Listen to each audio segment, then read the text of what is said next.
Everything you have ever seen, every star, every planet, every galaxy, every human being who has ever lived, is made of roughly 15% of the matter in the universe. The other 85% is something else entirely, something that has never been directly detected in any experiment, by any instrument, anywhere. We know it's there because of what it does, the way it bends light, the way it holds galaxies together that should otherwise fly apart, the way it shaped the very structure of the cosmos in its first moments. But we have never seen it, touched it, or captured a single particle of it in a laboratory. Physicists call it dark matter. And for the better part of a century, some of the most sensitive instruments ever built, buried a mile underground, shielded from nearly every form of interference, have been waiting patiently for it to show up. It hasn't. Not once. And that persistent, expensive silence has become almost as important to the story as the mystery itself. This is Deep Space Declassified, new classified file every week. Subscribe before we go further. Let's get into it.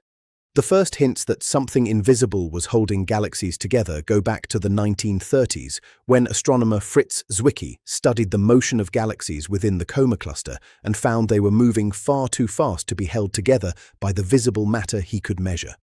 Without something extra providing additional gravity, the cluster should have flown apart long ago.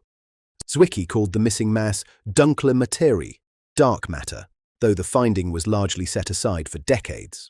The evidence became impossible to ignore in the 1970s through the work of astronomer Vera Rubin.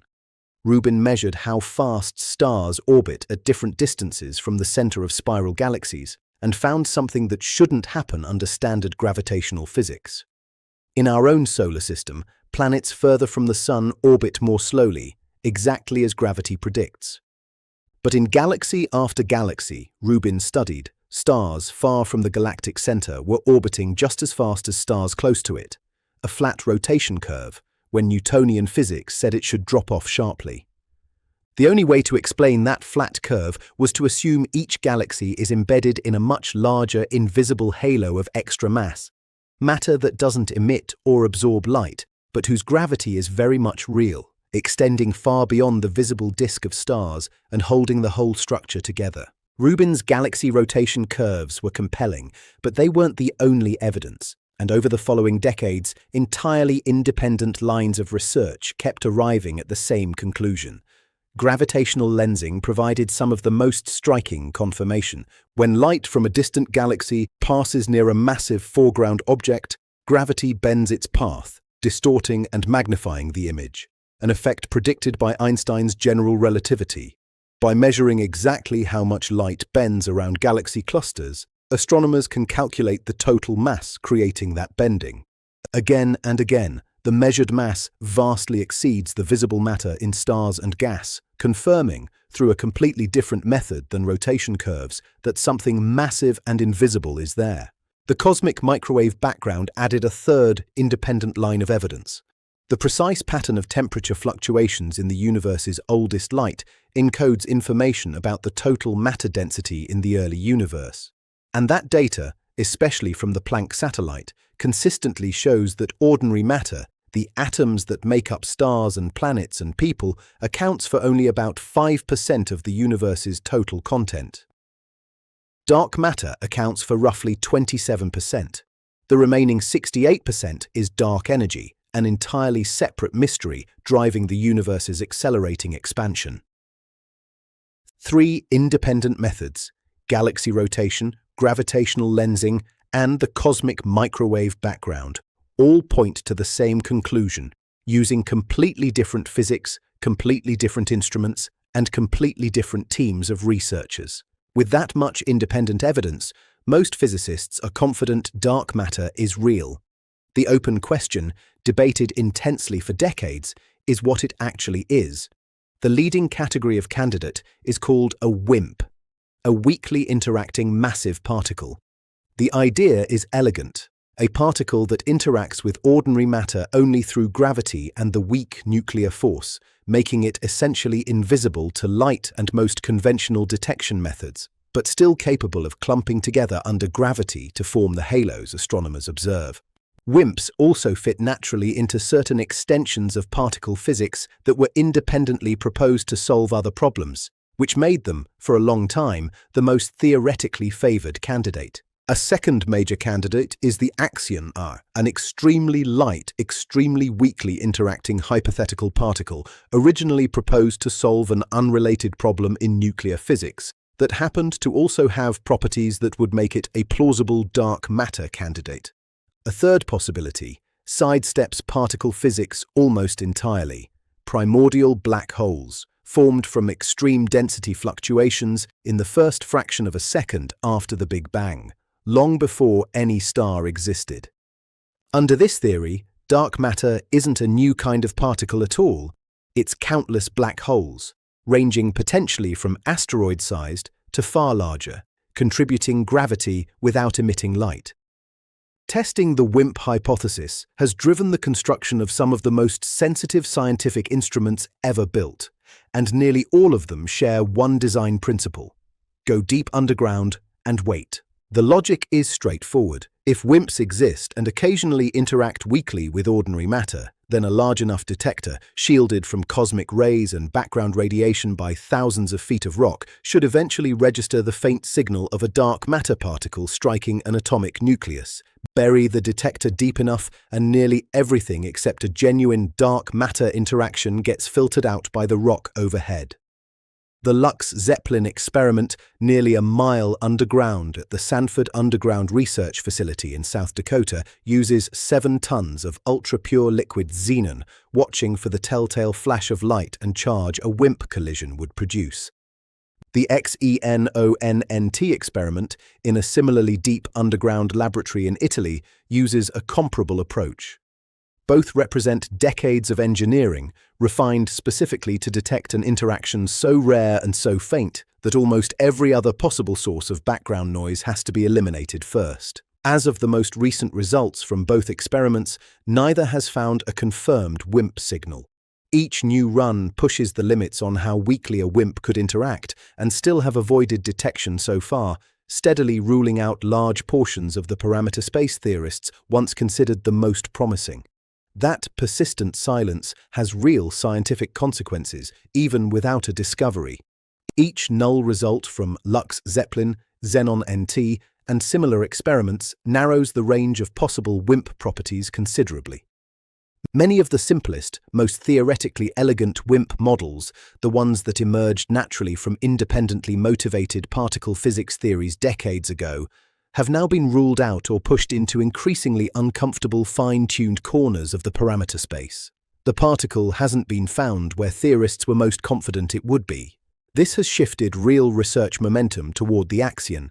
Dedicated Axion search experiments use an entirely different detection strategy. Rather than waiting for a rare collision, they attempt to convert axions directly into detectable photons using extremely strong magnetic fields tuned across a range of possible axion masses.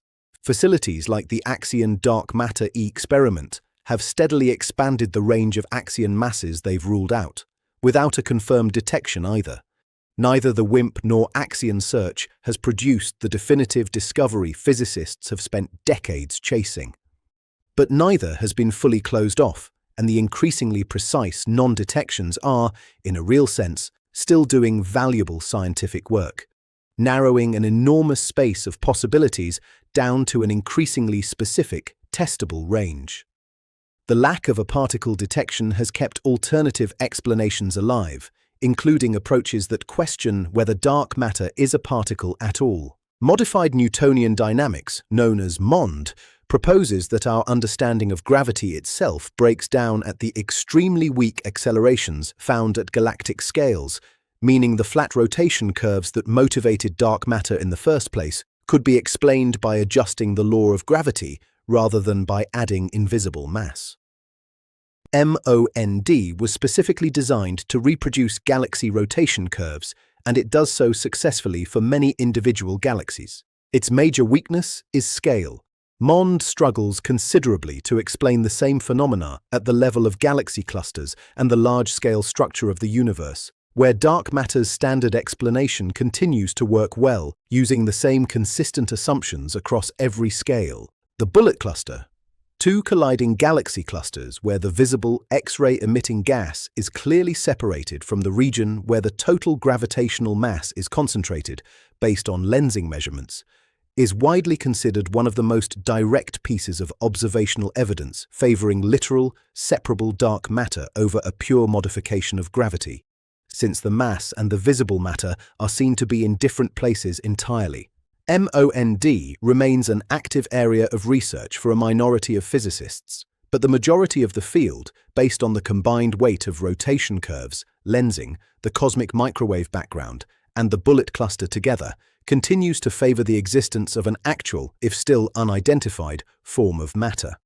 Primordial black holes have re-emerged as a serious candidate in recent years, partly because they don't require any new particle physics at all, just extreme conditions in the universe's first second, combined with general relativity, both already well established. Searching for primordial black holes relies on a completely different method than particle detectors: gravitational microlensing. If a primordial black hole passes directly between Earth and a distant background star, its gravity briefly magnifies and brightens the star's light in a distinctive, predictable pattern, even though the black hole itself emits no light at all. Large-scale surveys, including OGLE and observations using the Subaru telescope's Hyper-Suprime Cam, have searched for exactly this signature across millions of background stars. The results have been informative in the same way the particle detector results have been, mostly through elimination. These surveys have ruled out primordial black holes as the dominant component of dark matter across most tested mass ranges, from roughly asteroid mass up through several solar masses. Some narrower mass windows remain observationally open, keeping the theory alive in a reduced form, but the sweeping all of dark matter is primordial black holes version of the idea no longer fits the data as it once did. There's a genuinely fascinating point of connection between this episode and the impossible early galaxies covered elsewhere in this series. Some researchers have proposed that primordial black holes could help explain both mysteries simultaneously. If primordial black holes exist in the right mass range, they could act as gravitational seeds in the early universe, accelerating the collapse of gas into stars and galaxies far earlier than standard models predict, potentially helping account for the surprisingly massive, mature galaxies James Webb has found from just a few 100 million years after the Big Bang. The same mechanism could also help explain the unexpectedly large, supermassive black holes found at similarly early cosmic times, since a primordial black hole seed would give a growing black hole a considerable head start, compared to one built up gradually from a dying star's remnant. This remains a speculative minority proposal rather than a settled explanation, but it illustrates something important about how these open questions in cosmology increasingly seem to intersect. A solution to dark matter, if it turns out to involve primordial black holes, wouldn't just answer one question. It could reshape the answer to several others at once. Zoom out. And dark matter searches represent one of the largest, most sustained scientific efforts in modern physics. Decades of specialized experiments, billions of dollars in combined investment, and some of the most sensitive instruments ever engineered, all searching for something that has never once been directly detected. That might sound like failure. Within physics, it's generally regarded as the opposite. Each ruled-out region of parameter space is genuine scientific progress, narrowing an enormous space of theoretical possibilities down toward an increasingly specific testable range, the same way early searches for the Higgs boson ruled out mass range after mass range before it was finally found in exactly the narrow window theorists had been converging on. Dark matter's existence is not seriously in doubt among the vast majority of physicists. The gravitational evidence from 3 independent methods is simply too consistent and too strong. What remains genuinely unresolved after nearly a century of study is dark matter's fundamental identity: a WIMP, an axion, a primordial black hole, some combination, or something no one has proposed yet. 85% of the matter in the universe is invisible. It has never been directly detected in any laboratory, on any instrument, anywhere on Earth.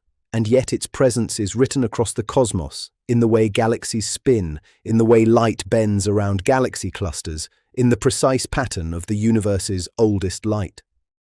Detectors buried a mile underground have waited in near-perfect silence for decades. Magnetic experiments have scanned across enormous ranges of possible particle properties. Telescopes have watched millions of stars for the flicker of an invisible black hole passing in front of them. None of them have found it yet. What they have done is something almost as valuable. They've told us, with increasing precision, exactly where dark matter isn't, narrowing an entire universe of possibilities down toward wherever the truth is actually hiding. We are, right now, in the middle of one of the longest, most expensive searches in the history of science for something that makes up the majority of everything that exists and that we have still never actually seen. What do you think dark matter turns out to be? Leave your theory in the comments and subscribe because the next classified file goes up in a week.